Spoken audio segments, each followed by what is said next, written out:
G'day guys, welcome to my Response feature video. Today I'm going to be talking to you guys about NRL's Round 4's tips and predictions for 2024 guys. Let's get started.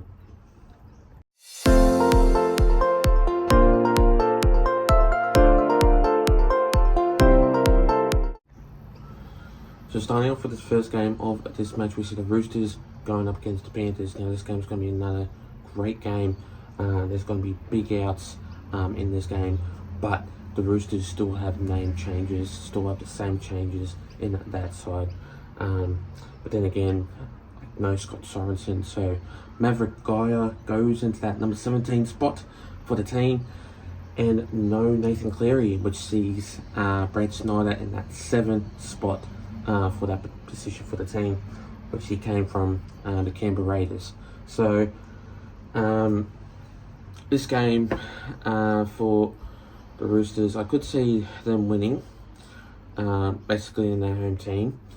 Dominic Young is a great player that can basically score, but I just, how the way they can perform is a right way to do it, and I think the Panthers can get the job done, but no Nathan Cleary, so that's going to be a massive big blow for the Panthers. But you still got Brian To'o, Isaac Targo, Jerome Luai, basically like Taylor May, Sunio Tovar in that side, and Dylan Edwards. So Nathan Cleary, without him, there is no acceleration and speed for him, which Brad Snyder goes into that side, but without him there's no Panthers at all, and he usually steers the Panthers in that team, in that form. So in this one I am going to go with the Roosters by 1 to 12 by 6 points in this side to defeat the Panthers in this game. The next game of this match, we see the Warriors going up against the Knights. Now, in this match, the Warriors can play really great, and which I can see them play really well. But I just don't see the Knights really aiming up in their defense and their attack. They can play really great, but I just don't see them playing really well against the Warriors. The Warriors can play absolutely great football, but I just don't see this game can go really either way. But I just have a gut feeling that the Warriors, since they are another strong, like they are another strong team, like with Dallin, with Teddy Selesniak, with Sean Johnson, like you got basically Roger Tuivasa, Sheck. Can't remember what the number one fullback is. Oh, Tane Tuapiki, that's it. Tane Tuapiki, yeah.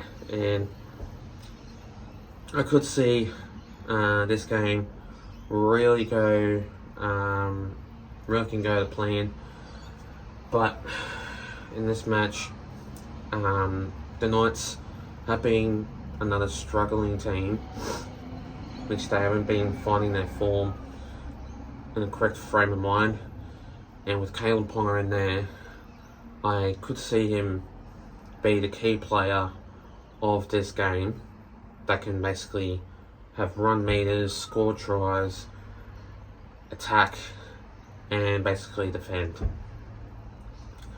So in this match, I am going to go with the Warriors, the Kiwi side, by 12 points in this game to defeat the Knights in this match.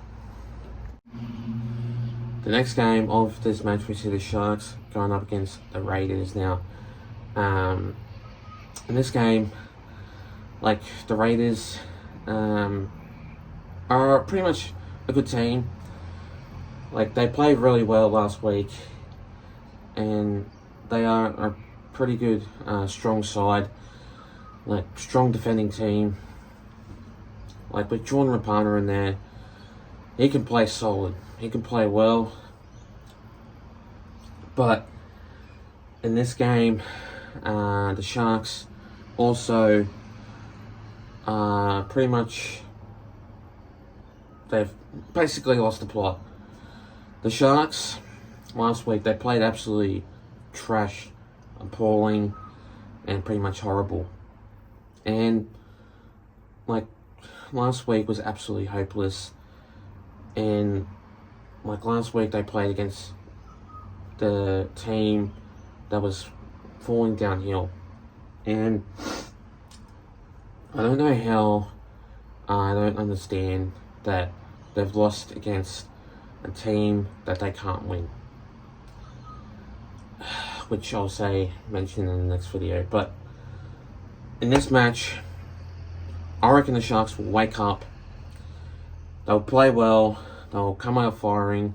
And since they lost last week in a big scoreline, I just don't see the Raiders winning. I reckon the Sharks will come out firing in this game. They'll turn up. They'll wake up. And they'll turn this game around. That they'll prove to fans that they can win games of football. And I just see them winning. So I'm going to go with the Sharks by 13 plus to defeat the Raiders in this game. But I'm going to go with the Sharks by 18 points to defeat the Raiders in this match. The next game of this match, we see the Rabbitohs going up against the Bulldogs now.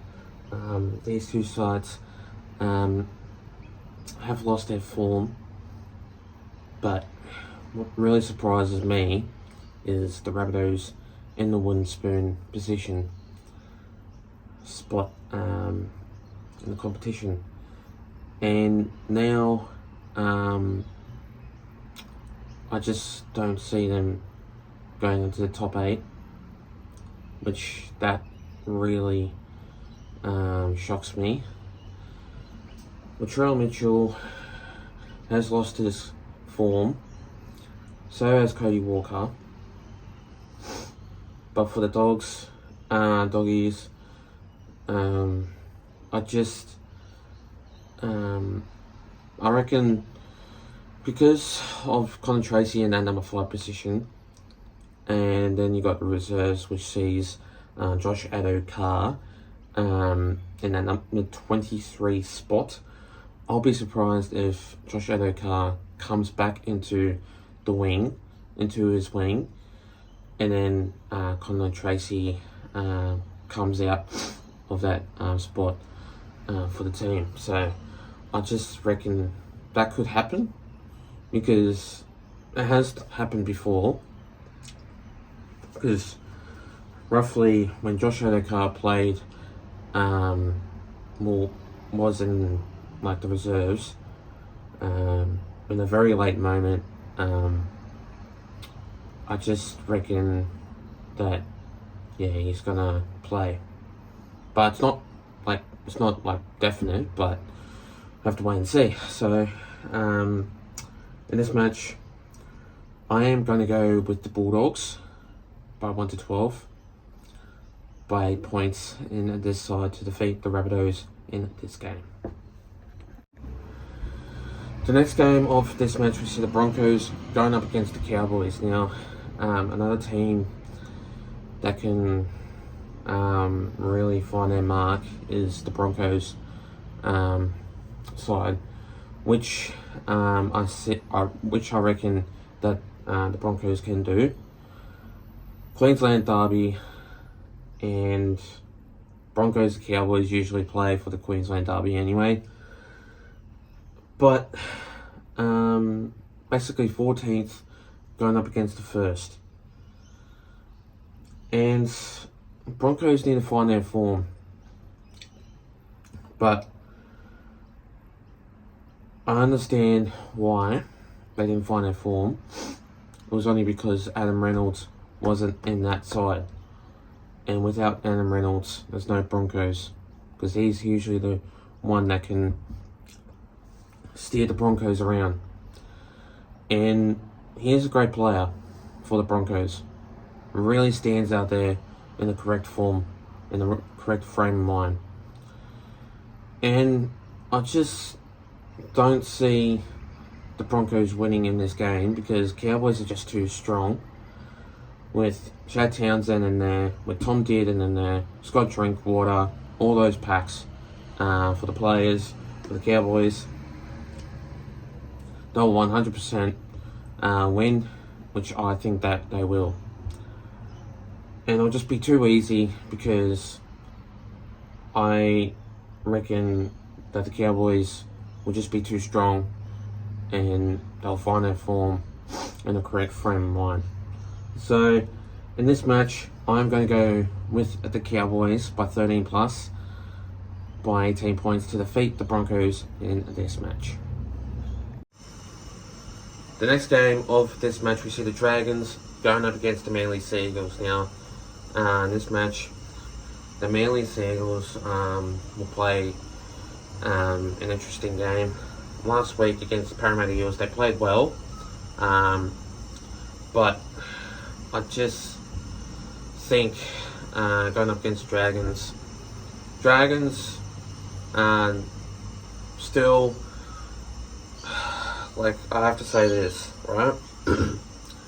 They've lost their cool, they've lost their form, and they're just not playing correct football as they usually do.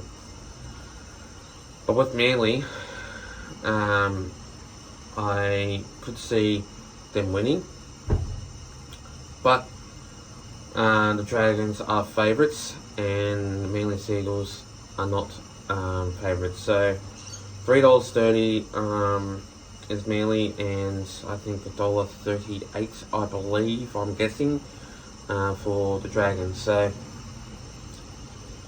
I could see the Dragons winning, but Manly will play with their great defence and their attack.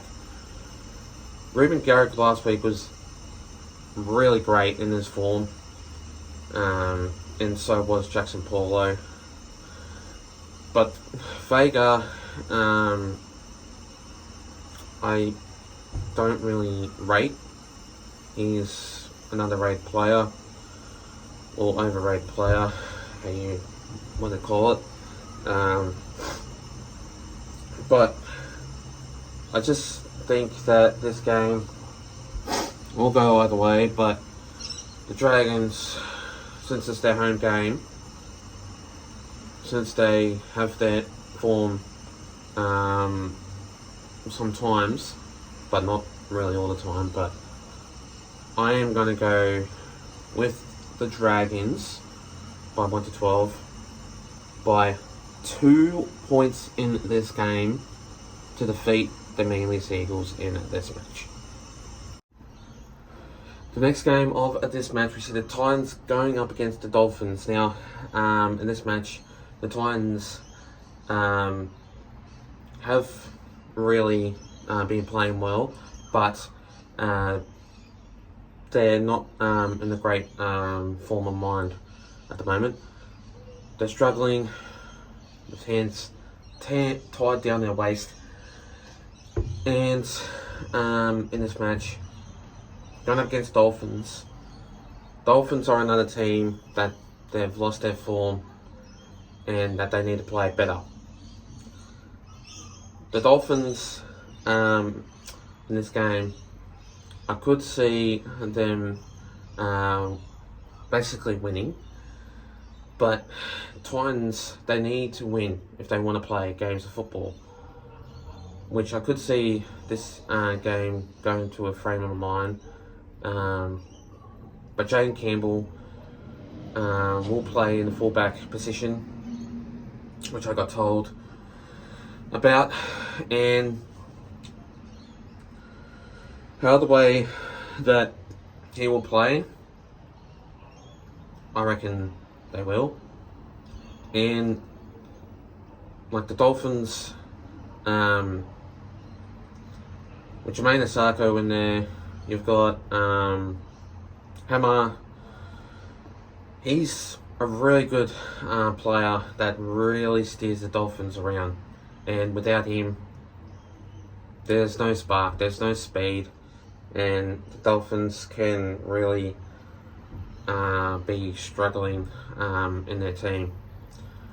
So obviously in this game, I'm going to go with the Dolphins by 1-12 by 6 points to defeat the Titans in this match. The next game, last but certainly not least, we see the Eels, my Parramatta Eels, going up against the Tigers. Now, this game,